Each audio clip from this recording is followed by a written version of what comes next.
وعلى آله وصحابته الكرام أجمعين وبعد. يقول الله سبحانه وتعالى في محكم تنزيله وهو أصدق القائلين: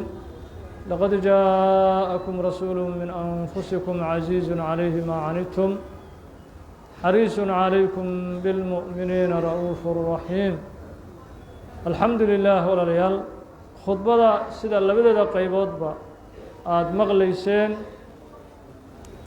waxay ka hadlaysay nabigeena maxamed salawaatu ullaahi wa azkaa tasliimaatihi calayh maadaama bishani ay ahayd bishii uu ku dhashay nabigeena sala allahu wasalam wabaaraka calayh waxay khudbadu ka hadlaysay saameyntii soo saaridda nabigeena sala allahu calayhi wasalam iyo juhdigii iyo dadaalkii faraha badnaa oo nabigu u soo maray inuu caalamka nuuriyo, caalamkaasoo mugdi iyo baadi iyo mashaakil la daala dhacayay nabigeenna ka hor sala allahu wasalam wabaaraka calayh. walidaalika nabigeenna sala allahu wasalam wabaaraka calayh ilaahay wuxuu ku tilmaamay caalamka oo dhan inuu naxariis u ahaa. wamaa arsalnaaka ilaa raxmatan lilcaalamiin. nebi maxamedow sala allahu calayh wasalam kuma aanan soo dirin ilaa caalamka oo dhan inaad naxariis u tahay mooye. dacawaadkii ka horreeyey iyo ambiyadii nabigeenna ka horreysay sala allahu calayhi wasalam dacwadoodu waxay ahayd dacwo ku kooban qoomkoodii iyo deegaamadoodii. nebi walba waxaa loo soo dirayey oo nabigeenna ka horreeyey sala allahu wasalam wabaaraka calayhi qoladii uu ka dhashay iyo qoyskii uu ka dhashay. laakiin nebigeenna moxameda sala allahu wasalam wabaaraka calayh risaaladiisu waxay ahayd risaalo caalamkao dhan ilaahay uu ugu tala galay. nebiga sala allahu wasalam wabaaraka calayh wuxuu u soo maray dadaal naf iyo maal ah sida innagu aanu u noqon lahayn ummad sharaf hesha adduunyadooda aakhiradoodana janno ku hesha.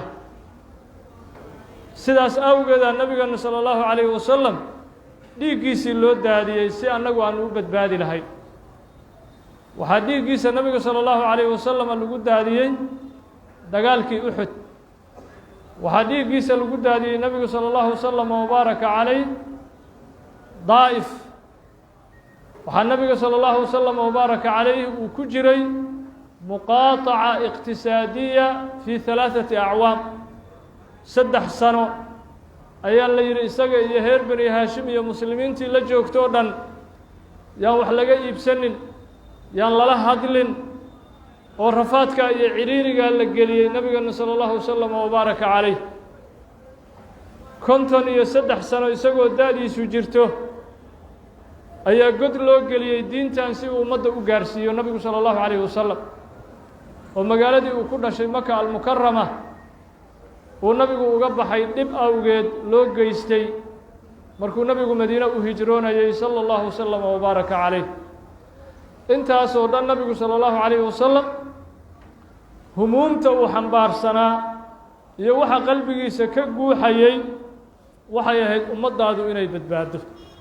ummadda nabigu inuu badbaadiyo sala allahu wasalam wabaaraka calayhi. caalamka dhibka uu ku jiray iyo mugdiga uu ku jiray inuu ka badbaadiyo nabigu sala allahu wasalam wabaaraka calayh. maxaa yeelay nabigu markuu soo baxayey sala allahu calayh wasalam 2 dowladooda caalamkan u talinaysay. dowladdii la dhihi jiray faris iyo romaaniyiintii, labadaa dowlada caalamkan dhib ku haysay oo markaa ugu awood badnaa. dowladdan marka faris iyada waxaa qawaaniinteeda bay xeerarkooda ka mid ahaa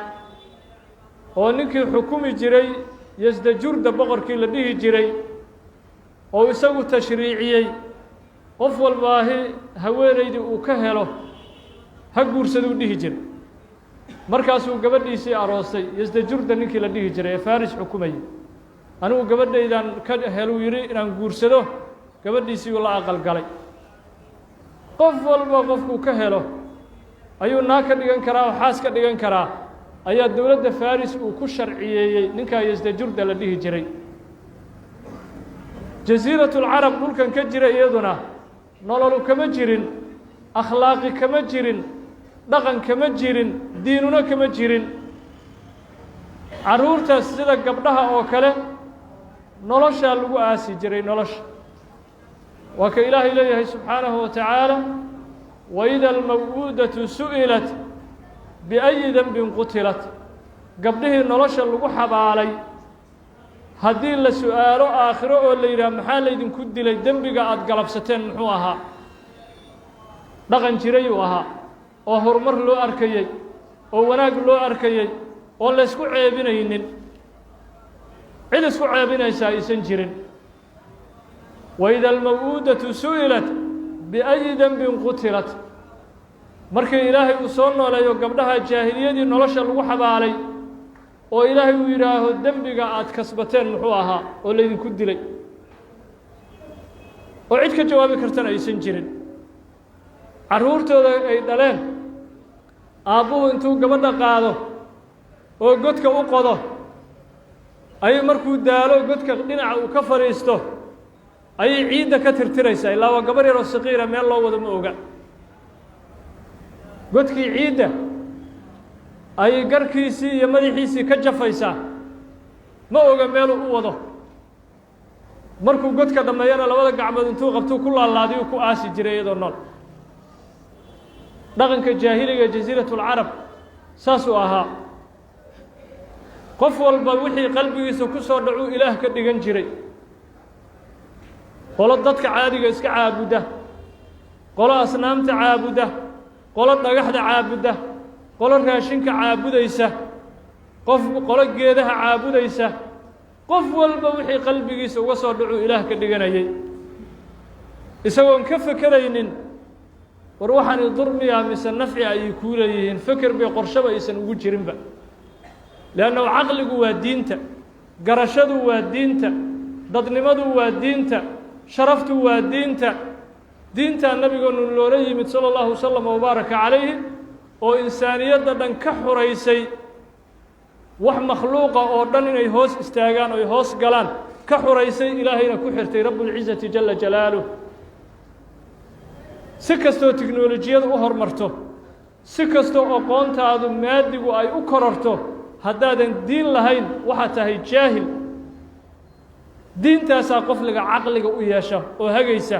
oo xuraynaysa oo insaan ka dhigta oo qof sharaf leh adduuniya aakhiraba diintaasaa qofka ka dhigaysa dadaa saacaddan jira asnaam caabudaya tiknolojiyadu hormartay oo lagu leeyahy caalamaa hormaray PhD isagoo haystuu sanam caabudahaya dhagax isagu uu qorqortay mar hindi aan tegay anigaa indhahayga ku arkay meel maqaayadaho aan wax ka cunayo cunto aan ka cunayay ayaa bahal meesha miiska u saarnaa ayaan saa u soo qabtay markaasaan ku garaacay miiskii oo nin markaa meesha iga fogaayaan u yeerayo war hebelow kaalay soo dhowaa waan dhahay anigii dhammaan waa laygu soo boodo waa lay qabqabtay ilaahay lacagtaad waxay yidhaaheen burburinaysa maxaad ilaah meesha ugu garaacaysa ma waxaanaa ilaaha qorogan xunkaa meesha idiin saaray laba qoraya mid kale iyo tusaan waxay yidhahaan kanna waa ilaahay lacagta kanna waa ilaahay farxadda kan ilaahay lacagta weeye yidhaah kanna waa ilaahay farxadda yidhaah waa 2016 hadda dhawaawe markaa hindii tegey marka si kasta ninka sidaa dhahaya dhakhtarkii meesha aan ugu tegey labadii qorayaa meeshii u saaran isna war muxuu yahay kanina kana waa kii lacagta kana waa kii farxadda qoryo wey isagu uu qortay oo uu samaystay marka insaanka waxaa xoreeya caqli iyo sharaf u yeela waa diintaa nabigeenu uu noola yimid sala allahu wasalam wabaaraka calayh PhD uu haystaa xibnaha bini aadamka sida moobeelka loo kala furfuro uu qallin u samaynayo xibnaha bini aadamka u kala furfurahay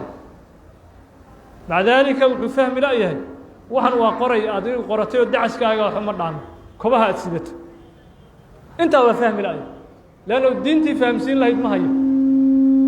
diintii waxaa u sheegi lahayd ma aaminsana mana u socdo marka waxaa weeye nabigeena salى اllahu wasalam wabaaraka calayhi diintan sharafteenna iyo libaanteenna iyo khayrkeenna addunya aakhiro uu noogu jiro ayuu noo keenay nebigu salى اllahu wasalam wabaaraka calayh dhibaato badanna wuu u soo maray nebigu salى اllahu wasalam wabaaraka calayhi oo ay ka mid tahay dhibaatooyinkii khudbada hadda aanu ku akrinaynay walidaalika qof walba ee muslim ah waxaa la gudboon nebiga salى اllahu wasalam wabaaraka calayh inuu wax walba ee makhluuqa uu ka jeclaado oo nabiga uu ka hormariyo salى اllahu wasalam wabaaraka calayh liannahu khayrka aada haysato oo dhan isagaa sababka ugu ahaa nebigu salى اllahu calayh wasalam sharta oo ugu weyn gaalnimo isagaa sabab ugu ahaa inaad ka badbaaddo nebiy llaahi moxamed salى اllahu wasalam wabaaraka calayh walidaalika nabigeena salى اllahu wasalam wabaaraka calayhi wuxuu tilmaamay xadiiskii bukhaari uu warinayey laa yu'minu axadukum xataa akuuna axaba ilayhi min waalidihi wa waladihi waannaasi ajmaciin qof adinka idinka miduhu ma rumaynayo ilaahay ilaa uu aniga iga jeclaado maalkiisa iyo naftiisa iyo owlaaddiisa iyo makhluuq oo dhan annabiyu أwlىa biاlmu'miniina min anfusihim ilaahay jala jalaaluhu wuxuu leeyahay nabigu salى اllahu عalayhi wasalam mu'miniinta wuxuu uga xaqnimo badan yahay naftooda nabigu naftaaduu kaaga xaqnimo badan yahay sida ilaahay uu noo sheegayo salى اllahu wasalam wabaaraka calayh waxaa la doonayaa nabiga salى اllahu عalayhi wasalam inuu qofku mar walbaba uu jeclaado uu og yahay xaqa uu ku leeyahay nabiga inuusan gudan karin xuquuqda nabigu salى اllahu wasalam wabaaraka calayhi uu nagu leeyahay weligaa inta cumrigaaga ah haddaad salliga nebiga salى اllahu عalayh wasalam aada daldashid oo si kasta nebiga salى اllahu عalayh wasalam aada ugu jeclaatid weli xuquuq badana kugu sii dhiman ma gudan kartid xaqa nebiga salى اllahu wasalam wabaaraka calayh maxaa yeelay nebiga salى اllahu عalayh wasalam maalintiina sidaasuu u dadaalayey oo meel kasta uu u marayay insaanku inuu badbaado habeenkiina ummaddiisu u ducaynayay nabigu salى اllahu عalayh wasalam waxaa jiray xadiis ibnu xibbaan uu saxiixiisa ku wariyey min xadiisi caaisha oo nabiga salى اllahu wasalam wabaaraka calayhi caaisha ay ku tiri rasuulka ilaahay uu ii duce caawa ii duce markaasuu nabigu salى اllahu عalayh wasalam caaisha ku yidhi allahuma اkfir licaaئiشha maa qadamat min denbiha wamaa akharat wamaa asarat wamaa aclanat bih ilaahu dembigii caaisho hore iyo kii dembeeyaba ilaahu u dhaaf markaasuu nabigu yidhi salى اllahu عalayh wasalam wallaahi ina haadihi la dacwatii liummatii fii kuli salaaة wallaahi tani waa ducada ummaddayda aan u duceeyo salaad kasta ciribteeda salaad kasta markaan tukanayo ummaddayda in ilaahay subxaanahu wa tacaala sharaf iyo maqaam ilaahay uu siiyo ayaan salaad walba ugu duceeyaa uu yihi nabigu salى اllahu wasalam wabaaraka calayh marka ma gudan kartid xuquuqda nabigu salى اllahu wasalam wabaaraka calayhi uu kugu leeyahay qadarinta jeclaanta weynaynta nebi moxamed salى اllahu wasalam wabaaraka calayhi la qadariyo oo la jeclaado waxaa lagu gaaraa rafiiqa nabiga inaad jannada kula noqoto salى اllahu wasalam wabaaraka calayh maxaa yeelay xadiiskii tirmidi uu sunankiisa ku warinayey ayaa nabigeena salى اllahu عalayh wasalam wuxuu ku yidhi man axyaa sunnatii faqad axabanii waman axabanii kaana macii fi اljanna qofkii sunnadayda nooleeya wuu ijeclaaday buu yidhi nabigu salى اllahu عalayh wasalam waman axabanii kaana macii fi اljanna qofkii ijeclaadana jannaduu rafiiq igula noqda marka midhaha aad ka guranayso nebigaagood jeclaato salى اllahu عalayhi wasalam midhaha aad ka guranayso waxaa ugu weyn rafiiqa nebiga inaad jannada kula noqonaysid salى اllahu wasalam wabaaraka calayh waxaa kaloo ka mida midhaha uu kuu dhalinayo jeclaanta nebiga salى اllahu wasalam wabaaraka calayh diintu inay dhadhan iyo macaan ay kuu yeelato salaaddii inaad ku khushuucdo qur'aankii inaad macaansanto tasbiixdii iyo dikrigii inuu kuu macaanaadaan diinta dhanu inay dhadhan kuu yeelato ayaad heli haddii nabiga aad jeclaatid salى اllahu waslama wbaaraka calayh nabiga salى اllahu waslama wbaaraka calayh xadiiskii bukhaari uu warinayay wuxuu ku yidhi ثalaaثun man kuna fiihi wajada bihina xalaawaة الإimaan saddex arrimood qofkii laga helo diinta iyo iimaankaa u macaanaato oo u dhadhanta dhadhanaad diintu u yeelataa saddex shay qofkii laga helo saddexdaas shay wuxuu nabigu ugu hormariyey salى اllahu عalayhi wasalam an yakuuna allahu warasuuluhu axaba ilayhi mima siwaahuma ilaahay iyo rasuulkii wax walba waa inuu ka jeclaado ilaahay ku abuurtay iyo rasuulkiisii uu doortay salى اllahu عalayh wasalam wax walba inuu ka hormariyu ka jeclaado haddaad sidaa nabiga salى اllahu عalayh wasalam qalbigaaga aada uga buuxiso jacaylkiisa diinta malabay kuu noqon macaanay kuu noqon dhadhanaa ilaahay kuugu yeeli diinta kama daalaysid diinta kama daalaysid kuma caajisaysid kuma noogaysid qalbigaaga haddii iimaankaas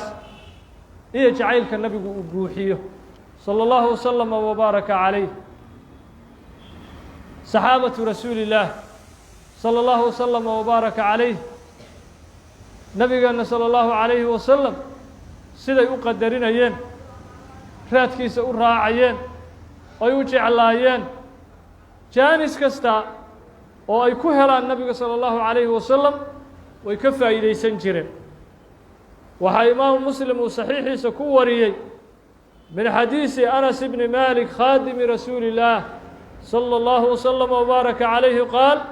laqad ra'aytu rasuula اllahi salى اllahu عalayhi wasalam wاlxallaaqu yaxliquh rasuulkaan maalin arkay iyadoo tinta loo xiirayo ayuu yidhi anas markuu soo xajiyey xajaة اlwadaac markuu nabigu soo xajiyey salى اllahu عalayh wasalam anas wuxuu yidhi iyadoo tinta loo xiirayo ayaan arkay rasuulka salى اllahu عalayh wasalam wa ataafa bihi asxaabuhu asxaabtiina ay isku hareerayeen nebiga maxay sugayaan famaa yuriiduuna an taqaca shacrah ilaa fii yaddi rajuli minhum ma doonayaan hal tin oo tinta nebi moxamed ka mida salى اllahu عalayh wasalam inay dhulka gaarto ilaa qofaa gacanta u dhiganaya guriga geysanaya ka barakaysanaya qeyb ka mid ah nebiyullaahi moxamed salى اllahu عalayhi wasalama saasay saxaabada nabigu salى اllahu عalayhi wasalama u qadarin jireen uu ula weynaa u jeclaayeen nebiyullaahi moxamed salى اllahu عalayh wasalam walxadiis rawaahu muslim fii saxiixihi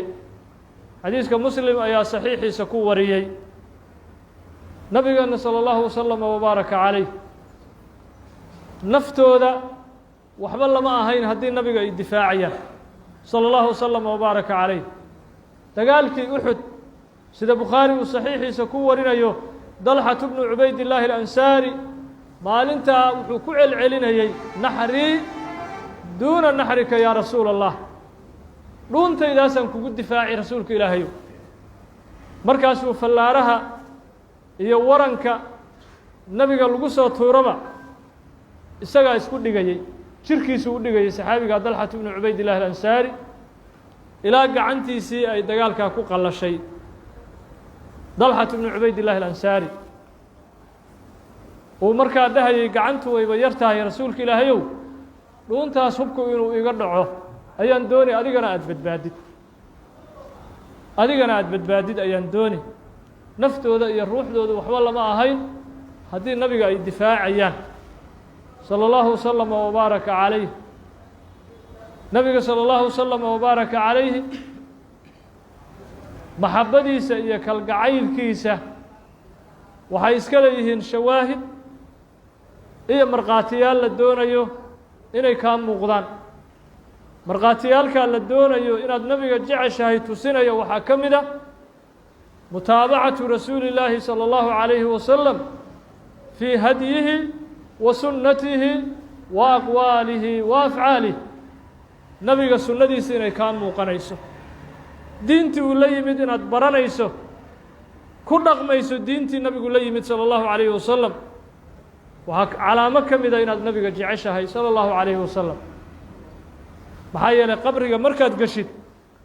su-aalaha lagu weydiinayo maxaa ka mid a maa cilmuka bihada الrajul oqoonta ninkan aad u leedahay ka waran nebi moxamed suuradiisiyaa laguu keeni sala allahu wasalam wabaaraka calayh ma rumayn jirtay ma raaci jirtay see ku ahayd ninkan ka waran qofkii aan rumayn jirin raaci jirin wuxuu iska leeyahay dadkaan maqli jiray iyagoo un ka sheegaya hadallo laakiin mana rumayn jirin mana raaci jirin amaa qofka muuminka ahaa wuxuu leeyahay huwa muxamed jaaءanaa biاlbayinaati wاlhuda waa nebiy llaahi moxamed hanuunkuu noola yimid aayadihii cadcaddaa ayuu noola yimid waan raacnay waan rumaynay markaasaa la leeyahay nam saalixa halkaaga ku hurud oo ku qabowso oo ku raaxayso ilaa boonka qiyaamuhu uu yeeray marka nebigu salى اllahu wasalam wabaaraka calayh maxabadiisa waxaa ka mid ah diintiisii inaad baranayso ku camal falayso sunnadiisii nabiga salى اllahu عalayه wasalam inaad noolaynayso waa qeyb ka mid ah markhaatina u ah nebiga inaad jeceshahay salى اllahu wasalam wabaaraka calayh walidaalika waxaa kaloo ka mida nebiga salى اllahu عalayه wasalam jacaylkiisa calaamadaha tusinaya kahraةu الsalaati watasliim calىa rasuuli اllaah nabiga salligiisa inuu afkaaga ku badan yahay oo aad badinayso nabiga ku sallintiisa salى اllahu wasalam wabaaraka calayh maxaa yeelay faa'iidooyinka aad ka gaarayso xadiiskii ubay bnu kacbin ee tirmidi iyo keyrkii uu warinayey markuu saxaabigaasi yidhi idan ajcalu laka salaatii kullahaa wakhtigayga inta ugu badan salligaagan ka dhigi rasuulka ilaahay wakhtigayga inta ugu badan salligaagan ka dhigi uu yidhi saxaabigaa ubay bnu kacbin nabigu muxuu ku yidhi salى اllahu عalayhi wasalam idan tukfaa hamak wa yukfaru dembuk haddaad wakhtigaaga salliga u badiso adigana kurbadaadaa la feeydi dembigaagana ilaahaa dhaafaya maxaa ka weyn dembi dhaaf iyo markii kurbo yaru ku soo wajahdaba dariiqaad kurbadaa uga baxdo in ilaahay uu kuu furo waa faa'iidooyinka ugu weyn oo aad ka helayso nebiga salى اllahu wasalam wabaaraka calayh sallintiisa inaad badiso waxaa ka mid ah calaamadaha tusinaya jacaylka inaad nebiga jeceshahay salى اllahu wasalam wabaaraka calayh nebiga inaad u hiilinayso oo dadka wax gaarsiinaya cirdiga sharafka nebiga salى اllahu عalayhi wasalam meel uga dhacaya inaad ka dhiidhinayso sida naftaadii adigoo lagu caayey waalidkaagii la caayey ka daran waa inaad ugu hiilinayso ood ka caroonayso aflagaado nabiga loo geysanayo salى اllahu wasalam wabaaraka calayh sida ninkii gaalka ah hadda macron oo faransiiska madaxda u ahaa oo ayaan hore uu samaynayo nabiga uu aflagaadeeyey salى اllahu wasalam wabaaraka calayh markii uu taageeray karaatiintii lagu sawir xumaynayey lagu aflagaadaynayey nabiga salى اllahu عalayه wasalam markuu taageeray nabiga markuu caayey salى اllahu عalayhi wasalam muslimiintii oo dhan way kaceen caalamka taasina waxay tusinee quluubta muslimiinta inuu nabigu ku weyn yahay salى اllahu wasalam wabaaraka calayh isaguse wuxuu u maleynayey gaalku wuxuu u maleynayey shaksi iska caadi ah oo saameyn weyn aan yeelanaynin haddii la aflagaadeeyo wax laga sheego laakiin wuu gubtay markii caalamkii oo dhan dadka muslimiintaa joogeen muqaadaca iqtisaadiya oo diblomaasiya ay ku sameeyeen oo dhaqaalihiisii la takooray oo badeecadiisii la takooray oo meel walba muslimiintii ay fartiinta isaga dirayaan ay leeyihiin yaan la iibsanin badeecada faransa uu soo saaro waa gubtay ilaa uu yidhaaho warkaygii sidaa ulama jeedin iyo si xunaa loo fasiray iyo dadaa si kale u fahmay iyo ilaa uu ka yidhaaho leannu isaga waxaa la weyn shilinkaasuu caabudaa shilinkaasaa u ilaaha xabad nacnaco isagu uu soo saaro haddaad tidhaha ma iibsanayo waa xanuunjinaysa sentiyaalkaa u saaran sentigaa u saaran oo adigu aad tidhaha ma iibsanayo waa xanuunjinaysaah waa caabidu dirham wadinaar walidaalika maxabada nabiga salى اllahu عalayhi wasalam waxaa ka mid ah difaaca nabiga salى اllahu عalayhi wasalam naftaada maalkaaga sharaftaada inaad ku difaacaysid نبي الله محمد صلى الله وسلم وبارك عليه ولذلك qof walba inaga naga mida aanu ku dadaalno hadyigii iyo diintii uu noola yimid nabigeena salى الlahu عalيه wasalam inaanu ku dheganaano ilaa aan ka geeriyoonayno nabigeenana salى الlahu wasalam وbaaraka calayhi khayrka uu noola yimid iyo hadyiga uu noola yimid abaalkiisa ma gudan karno laakiin qalbigeenna aanu ka buuxinno jacaylka iyo maxabada nabigeena moxameda salawaatu ullaahi وأزكى تسليماته عليه هذا وبالله التوفيق السلام عليكم ورحمة الله وبركاته الحمد لله صلى الله وسلم وبارك على سيدنا محمد وعلى آله وصحابته الكرام أجمعين اللهم ربنا آتنا في الدنيا حسنة وفي الآخرة حسنة وقنا عذاب النار اللهم إنا نسألك رضاك والجنة ونعوذ بك من سخطك والنار اللهم إنا نسألك من الخير كله عاجله وآجله ما علمنا منه ما لم نعلم ونعوذ بك من الشر كله عاجله وآجله ما علمنا منه ما لم نعلم سبحانك لا نحصي ثناء عليك وصلى الله وسلم وبارك على سيدنا محمد